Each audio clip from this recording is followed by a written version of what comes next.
All right. So, getting back to the situation here. Oh, in terms of free speech restrictions, of course, Ben & Jerry's says his CEO was fired for the company's political posts. Ben & Jerry's is accusing its parent company Unilever of breaching its merger agreement by ousting the ice cream company's CEO over the brand's repeated public comments on progressive issues, removing its chief executive without the board's approval. It's the latest escalation of an increasingly ugly dispute between the brand and its conglomerate owner that began in 2021. In an amendment complaint filed Tuesday in New York, lawyers for the ice cream brand said that rules stemming from the 2000 merger protects Ben & Jerry's interest by precluding the unilateral removal of a CEO, but Unilever did just that, removing and replacing CEO David Stever by not following the proper protocols, and said it was because of the brand's continued comments on progressive issues. Ben & Jerry's is also pro-Palestine, for those of you who don't know, and lo and behold, they're owned by two Jewish men. Jewish anti-Zionists. The lawsuit said that Unilever's motive for the removal of Stever was due to his commitment to Ben & Jerry's social mission and essential brand integrity, rather than any genuine concerns regarding his performance history. Unilever didn't immediately respond to CNN's request for comment. The UK company announced in March 2024 it was looking to sell Ben & Jerry's and its other ice cream brands. It has not yet completed a deal.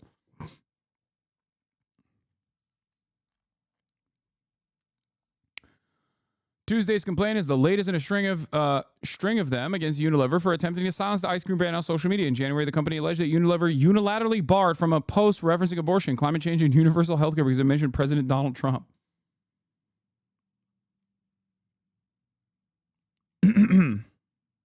Founded by, not owned by anymore. Yeah, founded by. Yeah.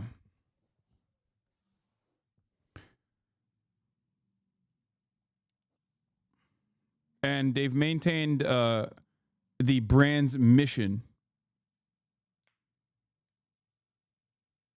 of advocating for social justice throughout the years. All right.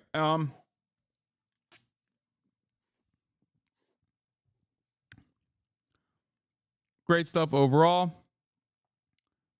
Also, there is more attacks against free speech and also control over Columbia University. Columbia University is getting close to yielding to President Trump's demands in negotiations to restore $400 million in federal funding. Columbia has until Thursday to agree to 9 far-reaching demands by the Trump administration. The demands include banning masks, empowering campus cops, and putting the school's Department of Middle East, South Asia, African Studies under academic receivership, which means it would no longer be controlled by the faculty. I talked about this yesterday. Megaphonics, I don't know where Libophonics is, but he had a really banger quote on this from Nazi Germany, which did the exact same shit. And the German dean at the time basically said, do we still get funding or what? After demanding that the all the Jews in faculty get deported, or not deported, but like fired. Megaphonics, where's that link you sent me? The one time I'm looking for Libophonics and he wakes up, but he's not ready to go. He's not ready to rip that.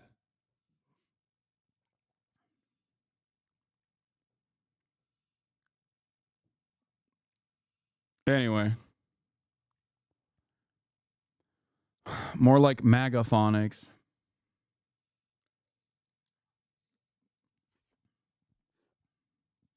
Here, I'll pull his. It's going to be impossible to find the actual quote because he posts non-stop.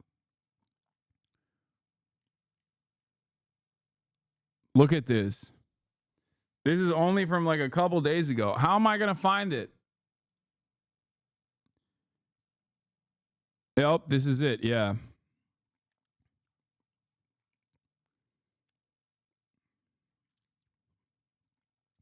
Peter Drucker, an Austrian economist, was then a lecturer at Frankfurt University. Fearful of Hitler's plans for Germany, he was prepared to leave the country but hoped that it would not be necessary to do so. The first Nazi-led faculty meeting at the university convinced him otherwise.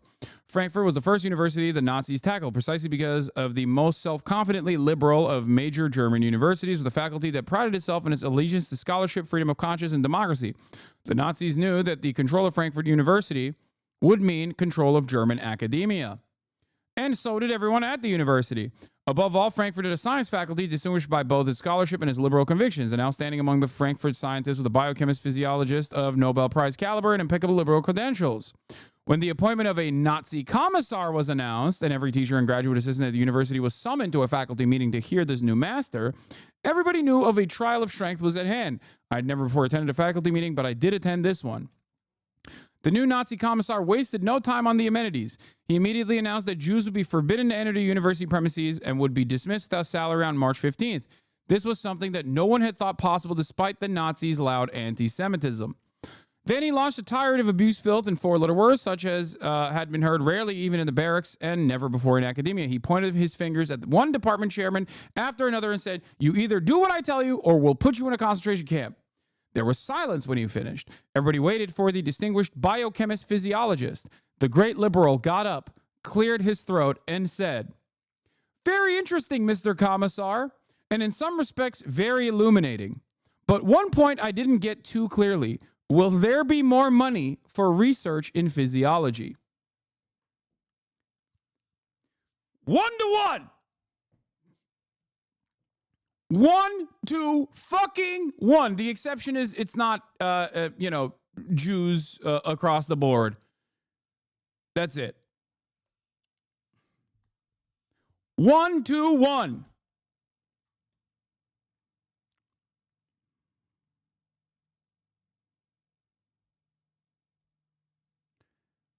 For the record, this matches up with what my grandmother said happened in her life story as she left Nazi Germany with her partially Jewish family back then. She passed away about 10 years ago. Well, rest in peace to your grandma. At least she didn't get to see it twice in her lifetime. You know what I mean? Like, she didn't get to experience it. She did not get to experience it the second time around happening in the country that she escaped to.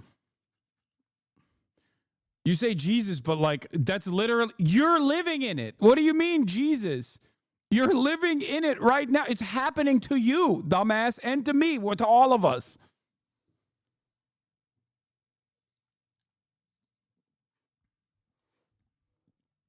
Yeah, she didn't live long enough to watch her own son, my dad, become a Trump supporter, by the way. Yeah, there's, well, silver linings all around.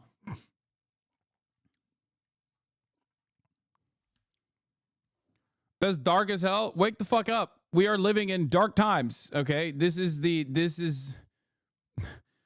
I say I fear that America's darkest chapter is yet ahead, I mean it. Like, people will turn around and say, like, oh, what do you mean? We had slavery. We had chattel slavery. That's pretty fucking brutal. I agree. It is, right? We had, this nation was built on indigenous genocide. Like, what are you talking about? I agree. I know all of that. And yet I'm still saying that we are moving towards the darkest period of the darkest chapter of American history. Okay? Because all of those things that happened, we will do again, but this time serialized, this time modernized, this time industrialized.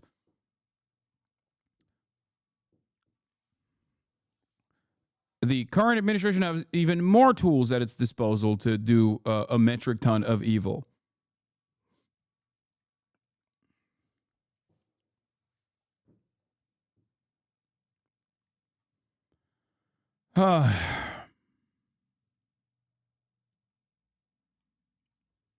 The parallels are there. It is very clear for those with eyes to see. All right. I don't know what else to tell you. We are moving in at an alarming rate towards just straightforward, open fashion. We're there. Like, this is the entry phase. Okay. We've dipped our toes into it. We've dipped our legs into it. Okay. We're almost at crotch level. Once the permission boundary is breached through the court system, as the Trump administration is actively undermining the court system when it's doing deportations to El Salvador, we will officially move on to the next stage. You have to fund ICE. You have to fund the military. You have to potentially create just cause to be able to utilize the military, right? To do the mass deportation protocols. Because right now, the only thing stopping the administration is the ticker tape of legality and the courts that will try to do try to do injunctions and temporary restraining orders on the actions that they're taking. And then beyond that, it's just logistics, right? It's just logistics. Once they figure out the logistics of it, and they've also completely eviscerated the legal structure that could potentially stop it and make it legal to do this kind of thing, which is what they're actively trying to do, this will kick into high gear. Just wondering, what kind of 5-year-old were you to your parents? What? I don't know. I was 5.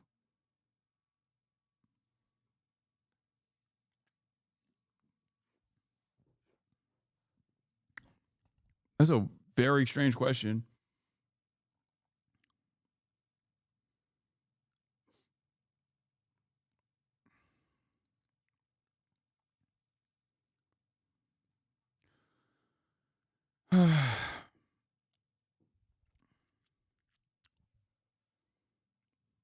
Society is a thin veneer that benefits those who do not play by the rules. Once it is broken, it cannot be replaced without force, no matter the morality.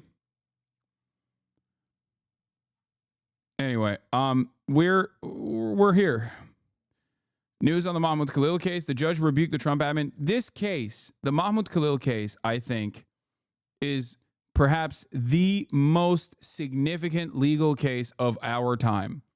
What happens here will either completely erode the last legal bastion of defense that the institutions have in undermining the Trump agenda. If this court case sides and the Supreme Court sides eventually with the administration, it's over. They now have destroyed one plank. It's already basically like the little crispy Cheeto holding the door together. Okay, once they boulder through it, it's over. It's done. The legal side is cooked. It's over. The only way that the court system will work is at the behest of the administration. Everything that they do will be considered legal, of course. Obviously, they will enforce it through the pre-existing legal structure that will use the institutions to their advantage as long as, the institutions remain. And then the only thing stopping them will be logistics. It is incredibly difficult of an undertaking for this administration to go out and do mass door-knocking operations and fucking arrest everybody. Okay? Very, very, very difficult. My friends, oh yeah, this is basically, yes, the courts against the Trump admin. That's what this is.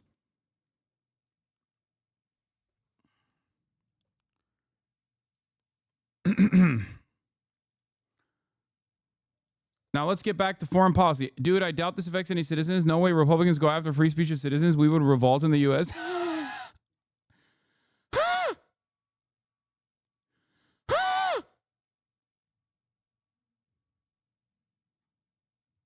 Come on, dude.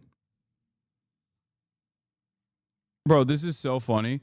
Dude, I doubt this affects non-Jews. No way the Hitler, the Nazi party would go after non-Jews, dude. Are you stupid? All they care about is Jews. We'll revolt.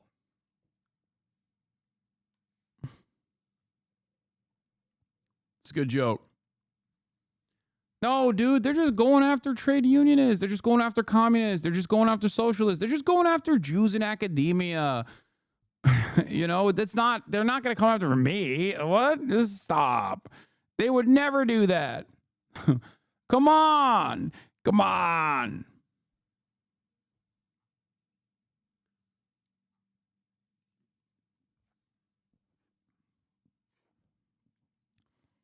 It's so funny for people to think that I'm being hyperbolic when I'm directly telling you what is going on, explaining to you where it will go. And the government is like clearly following through on these promises. It's not like they sheltered you from their perspective. They did. They openly stated it. They openly stated their desires, their violent desires, and now they're following through on it. So I don't know why people are like, what? No, that's crazy. Both sides continue. Anyway, yeah. Foreign policy. Russia and Ukraine trade strikes after President Trump's call